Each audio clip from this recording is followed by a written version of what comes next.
Não dá porque ele está projetando. Meninos e meninas do céu, olá, como estão? Sejam bem-vindos, tudo bem? Espero que tenham aproveitado aí o período de descanso, né? Uma semaninha deu para pensar na vida, uma semaninha deu para colocar aí as ideias em dia. Para quem está trabalhando, era um tempo a menos, né, de estar atento às postagens, publicações e outros desmandos desse tempo de pandemia. Mas vamos seguindo, né? Então, hoje, continuamos a tratar sobre Guerra Fria, sempre na mesma perspectiva, sempre com a mesma lógica que fizemos até o presente momento. Qual é a lógica? Nós fazemos uma apresentação muito rasa e daí em diante nós usamos dois questionamentos já aparecidos aí em outros momentos, uma questão PAS, uma questão Enem. Não temos feito dessa maneira. Essa pílulazinha de conversa, ela tem a duração entre 25 a 30 minutos.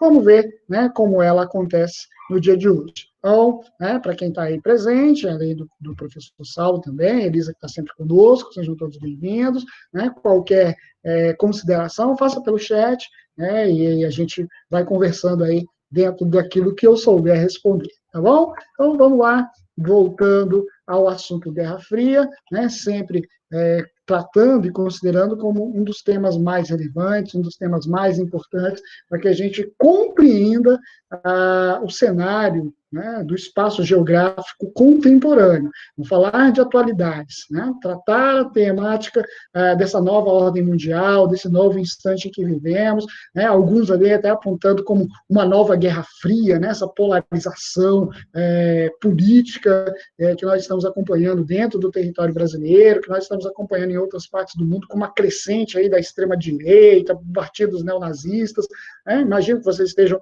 atentos aos noticiários, e também a própria eleição aí do senhor, né, aliás, eleição para o presidente dos Estados Unidos, onde tem como um dos protagonistas o atual presidente, o pato Donald Trump, né? Então, esse esquema, esse cenário, esse bate-papo todo que a gente frequentemente trata aqui, conversa aqui, seja numa roda entre indivíduos, uma roda de amigos, ela tem um gancho no período pós Segunda Guerra Mundial, né? E assim como está apresentado aí nessa charge, mais ou menos como um jogo mesmo, né? Sabemos e já falamos isso aqui em outras oportunidades.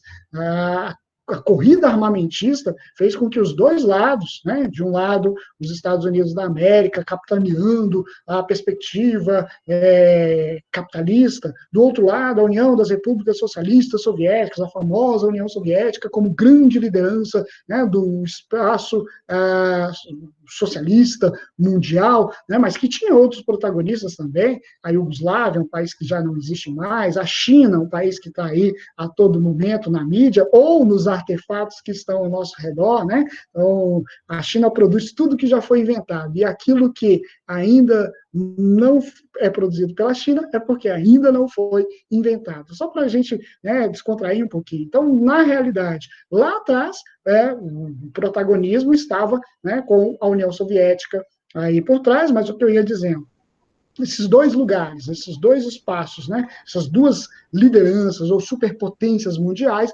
elas fizeram aí, dentro desse cenário, desse jogo, uma corrida, né, aeroespacial, uma corrida armamentista, uma corrida também que se desencadeia, né, também nos Jogos Olímpicos, então, no esporte, até hoje recai sobre atletas russos, na verdade, nesse momento, né, que são aí sobre a história de dopings e tantos outros para aparecer na liderança do quadro de medalhas. O fato é que as ogivas, as armas criadas por esses dois países, se elas fossem utilizadas em conflito no qual os dois pudessem se enfrentar, nós nem nos conheceríamos, né? Já conversamos isso aqui em outro momento. Então, a ideia também não era exatamente do enfrentamento entre um e outro, daí a frase famosa, né?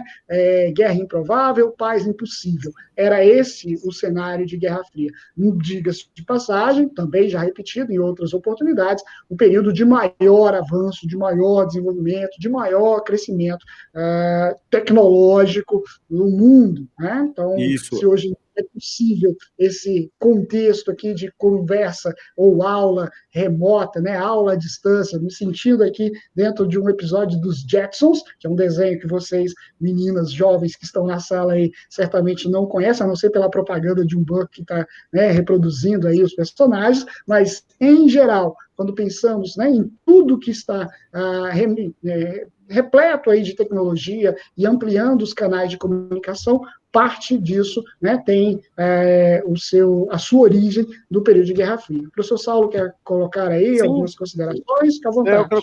quero colocar uma consideração no seguinte, que a Guerra Fria ela não foi de todo ruim. Ela foi muito boa para a humanidade, de certa forma, nesse impulso tecnológico. A primeira transmissão de internet que se tem notícia foi de uma base no Alasca com a base com o Pentágono norte-americano, isso em 1943. Conseguiram transferir esses dados. Essa é a primeira notícia que nós temos de internet. E sem falar dos micro-ondas que está dentro da casa da gente, o celular, né? A comunicação via satélite. Então, esse monitoramento que nós aqui, que o governo insiste em dizer que está errado, né? O monitoramento do satélite da NASA das queimadas na Amazônia, no Pantanal, no Cerrado brasileiro. Tudo isso foi possível advindo dessa guerra liderada primeiro pela URSS e Estados Unidos, né? Como o primeiro homem aí ao espaço, Yuri Gagarin e tal. Então, tudo isso foi possível pela Guerra Fria. Teve seus impactos negativos? Com certeza teve seus impactos negativos, principalmente na América do Sul. A América do Sul, no período de Guerra Fria, os Estados Unidos controlavam toda essa parte geopolítica aqui com uma influência muito grande, para não perder espaço, dizendo eles que era para não perder espaço para uma possível caminhada comunista, né? Mas é isso aí. Vai lá, meu amigo Aldo, vamos à primeira análise aí. Bom, então vamos lá. Vamos tomar, né, para não ficar na repetição, né, já que nós falávamos de nova ordem mundial, teoria dos mundos, na aula passada especificamente sobre Guerra Fria, hoje a gente direciona sobre desdobramentos dessa Guerra Fria aqui no nosso quintal, né, no espaço territorial brasileiro. Então, separei uma questão Enem, separei uma questão PAS, né? Lembrando, a questão Enem geralmente se apresenta no modelo tipo C, né? Que vocês falam marca X, né? Mas simploriamente múltipla escolha, e na sequência aí a gente tem uma questão do tipo A, que é o julgamento, certo ou errado, né? E virar aí os extratores para a gente conversar um pouquinho. Então, vamos ver aí como se apresenta, e, de novo, qualquer consideração, faz aí a intervenção e a gente bate um ponto, tá bom? Então, diz lá. A guerra consiste não só na batalha ou no ato de lutar, mas num período de tempo em que a vontade de disputar pela batalha é suficientemente conhecida. Então, um jogo de nervos, né, uma perspectiva aí de trabalhar com a inteligência. Aliás, isso também prosperou no cinema, principalmente o cinema hollywoodiano, né, que sempre colocou, né, como pano de fundo as disputas, a espionagem, né, ou a apresentação dos soviéticos como os malvadões, né, os estadunidenses como o herói. A gente tem muitos exemplos que ficaríamos aqui uma boa parte da tarde para remontar esse cenário.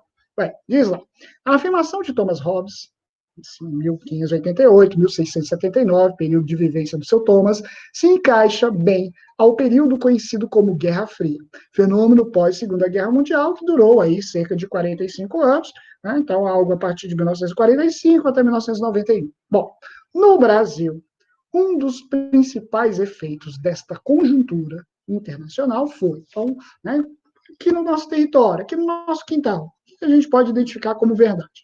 Letra A formação de um bloco independente à União Soviética e aos Estados Unidos, liderados pelo Brasil na América do Sul. Oh, que notícia boa, né? Pena que não aconteceu. Já pensou o Brasil sendo uma terceira via, né, assumindo um posicionamento que se identifica com que Suíça, Noruega acabaram se encaixando ali, aquela ideia, né, Suécia, aquela ideia de neutralidade? Não foi, o Brasil não foi terceira via, né? O Brasil até flertou em algum momento com a União Soviética em busca dos seus exemplos, principalmente na área, né, de reorganização do espaço rural, reforma agrária, mas abraçou mesmo foi, eu ia falar abraçou o capeta, não pode, né? Abraçou mesmo, foi aos Estados Unidos da América, aliás, com um apoio mútuo, uma preocupação muito grande desse país da América do Norte em preservar, em cuidar de todos os países do território americano, seja ele ao norte, central ou ao sul, escapuliu alguma coisa ali na América Central, o caso de Cuba, o que é uma história muito curiosa, porque não foi uma revolução socialista, mas que logo, de bate-pronto, ganhou o apoio da União Soviética, muito para pirraçar a terra do Mickey Mouse. Mas, enfim, os Estados Unidos, né, até se torna aí um agente importante na ocorrência, né, do governo militar que perdurou no Brasil entre 1964 e 1985, não teve liderança brasileira na América do Sul em absolutamente nada de independência em relação aos Estados Unidos ou em relação à União Soviética, tá bom? Nada, nem no futebol, tá bom? Lembra que o Pelé foi terminar sua carreira no Cosmos estadunidense, aquela boca, né? Bom, vamos lá, letra B. Então, errado aqui, letra A. Pronto, né? Não pode ser essa. Olha o E deitado aqui. Letra B. O apoio aos Estados Unidos em troca do abrandamento da dívida externa naquele momento. O Brasil precisou pegar dinheiro emprestado com o Fundo Monetário Internacional, ainda no governo Dutra, né, para construir estádios e realizar a nossa primeira Copa do Mundo. Perdemos a final da Copa do Mundo para o Uruguai, uma desgrama. Não usamos todos os estádios porque alguns não ficaram prontos, é o caso da Fonte Nova, lá na Bahia, agora se chama Arena Itaipava, né? O Maracanã estava em obras, o Maracanã você conhece, aquele lá no Rio de Janeiro, que chegou a colocar 200 mil indivíduos na final da Copa, mas hoje, por uma questão de segurança, põe a segurança nisso, cabe só um pouquinho mais que 70 mil. Mas isso é outra história, né? Os outros 130 mil se transformaram aí em espaço para a alta sociedade, né? São os camarotes, são os ambientes ali mais requintados. Não precisamos ficar perdendo tempo nesse cenário. O fato é que o Brasil não apoiou os Estados Unidos em troca de nada. O Brasil, na verdade, até entrou na Segunda Guerra Mundial motivado por alguns presentes, que ajudaram, então, no desenvolvimento de companhias siderúrgicas e impulsionaram a industrialização brasileira. Mas, né, no período de Guerra Fria, diminuir dívida? Não, a dívida que foi contraída lá nos anos 40. Elas impulsionam o período que é chamada de década perdida, que são os anos 80, né? Então, um endividamento altíssimo junto ao Fundo Monetário Internacional, e não teve Estados Unidos da América aí ajudando ninguém, não. Tá? Muito pelo contrário, né? Sempre pisando na cabeça. Aliás, a gente vê isso nesse momento. Estados Unidos, bom! E aí vai lá e negocia com a China. O Brasil não vai comprar, não vai mexer com a China, não. Arruma uma treta aí com a China. O Brasil arruma uma treta com a China, os Estados Unidos vai lá por fora, que é nosso brother, nosso amigo, o homem lá rosado, né? E cabelo laranja, e o chinês, vocês não vão comprar mais soja do Brasil, não? Então compra a nossa. Né? Nós também somos grandes produtores, então é esse cortar caminho. Né? O Brasil tem, nesse momento, o país, Estados Unidos, como seu grande ídolo, mas o nosso grande ídolo não tem, de repente, muito apreço pelo paizinho Brasil. Né? E segue vida, com a letra B mentindo para todos nós. Letra C. A adesão ao bloco liderado pelos Estados Unidos, apesar da permanência das relações diplomáticas com a União Soviética. O Brasil rompe relações diplomáticas com a União das Repúblicas Socialistas Soviéticas, ali a partir de 1964, né, só vai recompor essa boa relação a partir, né, do início dos anos 80, já ali com uma lógica de abertura política que o país estava aderindo ou estava encaminhando, mas sim, participamos do lado, né, dos Estados Unidos, não exatamente numa posição de privilégio. Vamos lembrar da teoria dos mundos: primeiro, segundo e terceiro mundo. Primeiro mundo, os ricos, desenvolvidos, capitalistas. No segundo mundo, os países de economia planificada, ou seja, os socialistas. E o terceiro mundo, o que sobrou. Nós estávamos no que sobrou, tá bem? Depois a gente volta a falar sobre isso também. Então, errado, letra B, errado, letra C. Vamos para a letra D. No Brasil, então, né, na Guerra Fria, aconteceu a extinção legal do Partido Comunista Brasileiro pelo governo Dutra. Governo Dutra, né?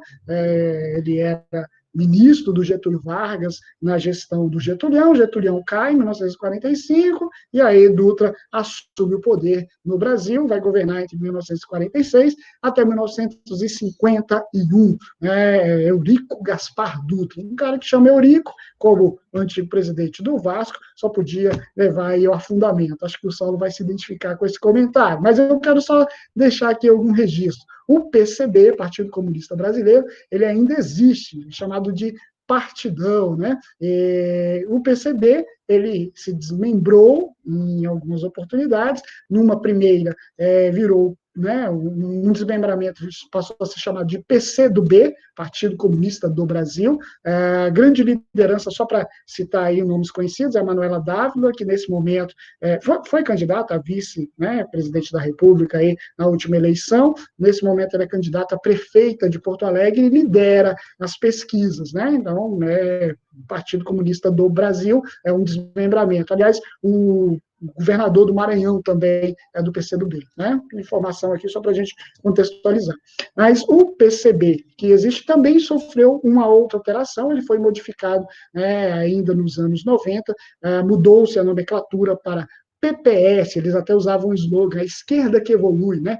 Partido Popular Socialista. Nos últimos anos, o PPS, né, foi deixando essa ideia progressista tão comum aí à suposta esquerda, e andou aí de mãos dadas com muitos governantes de centro e de direita, né, incluindo o atual presidente. Bom, de qualquer maneira... Só para atualizar, o PCB ainda existe, tá? O PCB ainda existe. Ele ainda existe. O PPS foi fundado, foi um desmembramento do PCdoB, liderado pelo então senhor Roberto Freire, pernambucano Roberto Freire, que idolatrou Cuba durante muito tempo e hoje está de braços dados lá com Alckmin, né? Então, para a gente ter uma ideia dessa coisa. Né? As pessoas mudam, daí o termo, a esquerda que evolui. Evoluíram, pronto, evoluir significa juntar aos liberais. Lembrando que o PCB foi o primeiro partido fundado genuinamente, e foi fundado por um militar, né? Exato. Um tenentista. Exato. Um movimento tenentista que era junto. E aí, nós vamos falar do Prestes, né? A gente pode conversar depois sobre essa temática aí. A coluna Prestes, o Luiz Prestes. Tem muito ainda a conversar. Isso é só para contextualizar, tá? Mas, enfim, o item está certo, tá? O item D é a resposta correta. Isso, de fato, aconteceu dentro da conjuntura da Guerra Fria. Extinguir, né, o Partido Comunista Brasileiro, e o Brasil passou a conviver com dois partidos, né? Era a Arena e o MDB. O MDB depois virou PMDB e voltou agora a ser chamado MDB, mas não é o mesmo lá de trás. E a Arena virou o PDS, que depois virou o PP, e aí todas as ramificações de sopa de letrinhas que existem nos mais de 30 partidos brasileiros da atualidade.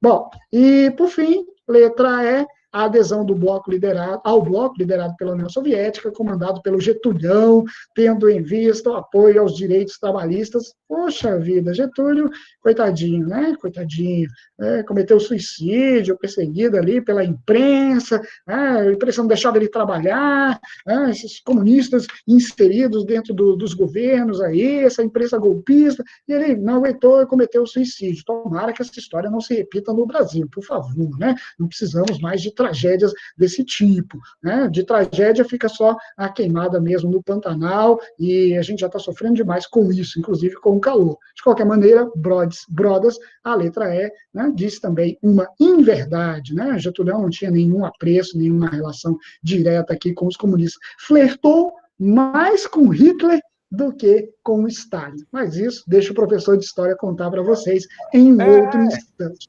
Hein, Aldo? Resposta correta, letra D. O Getulão entregou até a mulher de uma certa pessoa, né, para ser julgada lá, né, para os fascistas lá. Fica aí a sugestão para as meninas nesse feriadão, né, que se não assistiram, assistam o filme Olga. Olga. Né? Chocante, Olga. Chocante. Né?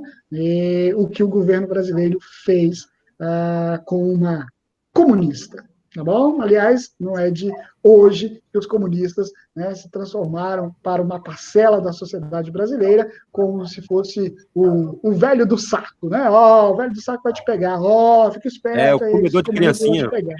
Comedor de criancinha. Exatamente. Maldade, porque o Michael Jackson nunca foi comunista. Vamos passar, muda de assunto, vamos lá julgar os itens. Diz então, né, sobre as relações geopolíticas no mundo atual. Vamos julgar os itens, e aí diz assim o número 1. Após a Segunda Grande Guerra, um nome que também nós usamos para a Segunda Guerra Mundial, né, Segunda Grande Guerra, o mundo dividia-se ideologicamente em 3 grandes blocos: países de economia agroexportadora, sob influência soviética, países industrializados, sob hegemonia norte-americana, e países de economia planejada ou planificada, não filiados a blocos hegemônicos. Eu não sei qual o objetivo de quem escreveu isso com esses argumentos, mas eles estão todos furados. Né? O mundo, após a Segunda Guerra Mundial, dividiu-se, eu falei aqui há pouco, primeiro mundo, né? Ou um grupo de países altamente industrializados, o grande líder, sim, os Estados Unidos, país de economia planificada, cujo grande líder era a União Soviética, mas com presença importante ali, né, da China, presença importante também da Iugoslávia, países que estavam ali e que tinham ideias também, né, que não comungavam necessariamente com o que o Stalin pensava, né, à frente ali da União Soviética. E um grupo de países, aí sim, de economia agroexportadora e com também uma perspectiva mais capitalista. Então, o capitalismo dominava o grupo, né, com os ricos e pobres, que, aliás, é como nós dividimos o mundo hoje. Por isso mesmo, o item número 1 está mentindo, errado, tá? Então, aqui, vamos pegar esse trecho aqui, agroexportadora com influência soviética é mentira, países de economia planificada que não estavam ligados a ninguém. Então, exagerou, errou. Bom, vamos para 2. Na atualidade, com a denominada globalização, assunto do nosso próximo encontro geográfico, tá? Não existem propriamente países dominados e países dominantes, mas um mundo em constante transformação, onde a cooperação entre eles se dá de maneira profunda e intensa. Ah, que bonito, aí a gente escuta Mundo Bita, canta a música da Fazendinha, todo mundo feliz, hashtag amiguinhos. Não, peraí, não é bem assim. Não existem países dominados e dominantes? Sério mesmo? Os Estados Unidos não mexem com a vida de ninguém, né? O Brasil não atua aí como um imperialista frente aos nossos países aqui vizinhos, né? Olha lá, dá uma pesquisada sobre a Venezuela, e aqui não se trata de defesa de A ou de B, mas, né, as relações que nós estabelecemos com um país vizinho, por influência, por exemplo, dos Estados Unidos da América. Aliás, veio aí um secretário, né, estadunidense aqui dizer que, vamos derrubar esse governo lá. Meu irmão, não. Então, a globalização, ela gera problemas. Aí, outro documentário sugerido, né, por uma nova globalização, não só o livro, mas o documentário do Milton Santos. Tá? Então, você, terceirão, tem muita coisa aí para se divertir nesse feriadão. Então, errado a questão número 2. 3. Na atualidade, com a denominada globalização, não existem propriamente países dominados e países dominantes. De novo isso, mas um mundo em constante transformação, onde é o mesmo item. Errado, que preguiçoso, colocou a mesma questão. Quem foi que fez esse slide aqui, velho? Vai preguiçoso, né? Tomou tempo aqui da gente. Vamos lá, para 4. Durante os anos 1950, e nas 2 décadas seguintes à Guerra Fria, estabeleceu-se um marco diferencial entre grandes blocos de poder. Os países que compunham o primeiro mundo, ricos e industrializados, o segundo mundo, país de economia planificada, e o terceiro mundo, países pobres e agroexportadores. Acredite, gente, isso aqui foi questão da Universidade de Brasília. Verdade, item correto. Já falamos disso aqui, né, 2 vezes na sequência, então entenda aí, lembre dessa ordem, teoria dos mundos, tá? Desenvolvida por um economista ainda nos anos 70, tá bom? Então, dos anos 50 em diante, a gente passou a ter este olhar sobre o espaço mundial, inspirado, é esse o termo, tá? Pelos 3 estados franceses. Mas depois a gente entra nesse bate-papo. Tá vendo que a geografia faz diversos links aqui, e isso que é legal da prova de humanidades, você poder recorrer a diversos informes, diversos temas, daí a relevância da leitura, da atenção, né, do cuidado, na verdade, dessa interligação, não de compreensão do conhecimento como caixinhas separadas, agora isso aqui é só geografia, isso aqui é só história, mas da interação entre esses elementos. Compreensão da história, para que a gente tenha um olhar mais atento sobre a organização do espaço geográfico. Bom, e aí vamos para 5. A Guerra Fria foi caracterizada como uma divisão entre os países que compunham a área de influência dos Estados Unidos e os outros sob a hegemonia da União Soviética. Começamos esse bate-papo há 15 dias atrás sobre Guerra Fria, falando exatamente isso. Então, não tem muita discussão, não tem novidade a ser apresentada, o item também está certo. E aí, chegando já no limite, diz assim: a Guerra Fria foi caracterizada como uma divisão entre os países que compunham a área de influência dos Estados Unidos. De novo, item repetido, pô, tá certo. Ok, é isso mesmo. Gente, teremos, né, na sequência aí da próxima semana, 2 dias de recesso, segunda e terça. Isso implica dizer que na terça-feira não tem publicação na nossa sala, né? Geralmente as publicações têm acontecido às terças-feiras, então não haverá publicação de material para ser, né, resolvido na terça-feira. Na quarta-feira a gente volta à programação normal, então são vídeos, né, tem vídeo já engatilhado aí, o professor Saulo vai fazer, né, o comando da sala na próxima semana. Na quinta-feira, os nossos devidos comentários, convites para as aulas, e na sexta-feira, né, a aula com a condução do professor Saulo, né, a partir de temáticas e olhares aí, considerando as questões mesmo, PAS, Enem, e algumas outras novidades. De qualquer maneira, lembrá-los, nós temos 2 tarefas já dispostas na sala para esse terceiro bimestre. Uma atividade foi publicada há 15 dias atrás, uma outra atividade foi publicada nessa terça-feira.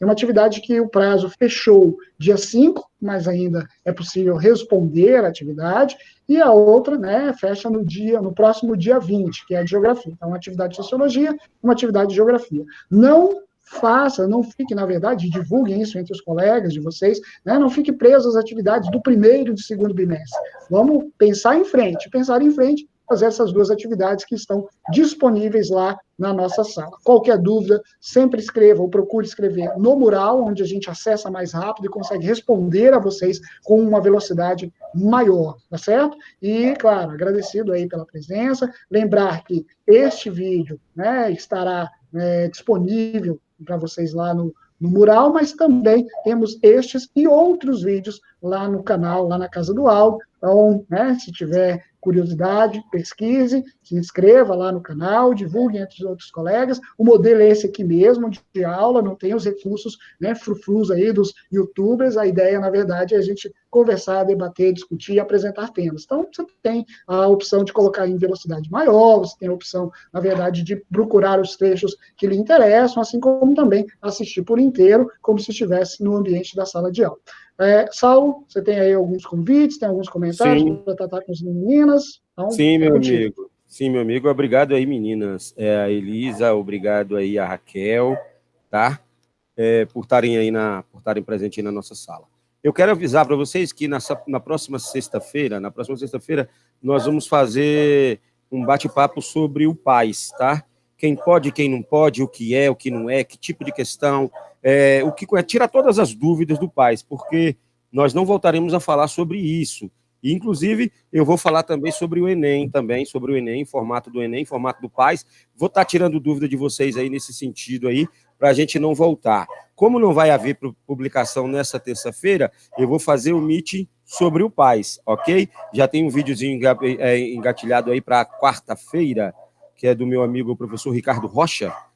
É minha cachorrinha, gente, desculpa, tá latindo aqui sem parar. Um videozinho do professor Ricardo Rocha, de 3 minutos, será postado na quarta-feira, que será o gatilho da nossa conversa, será o bate-papo na nossa próxima sexta-feira, ok? Conto com vocês, meninas, se puderem, convide os alunos, convide os demais meninos e meninas aí do céu. E é isso aí, um beijo, aproveitem aí para assistir Olga nesse final de semana. Quem não assistiu, assista, é muito bom o filme, Olga. Também assiste aquele que o professor Aldo indicou, que eu também já assisti também, na verdade, é sobre Guerra Fria, não é, Aldo? Isso mesmo que ele fala, o vídeo. Na verdade, eu falei agora sobre por uma nova globalização do É, Milton uma nova Santos. globalização. Ele até analisa, sim, o período de Guerra Fria, mas o pano de fundo é a globalização. A Entendeu? globalização. E será tema também na nossa aula de sociologia, hein, Aldo? E será tema também do Exatamente. futuro da aula de sociologia. É onde a sociologia e a geografia chegam bem, bem perto, né, Aldo? Bem perto. Exato. Pois é isso aí, meninas. Um abraço, um Eu beijo. aqui, o tempo, Aproveita o feriado.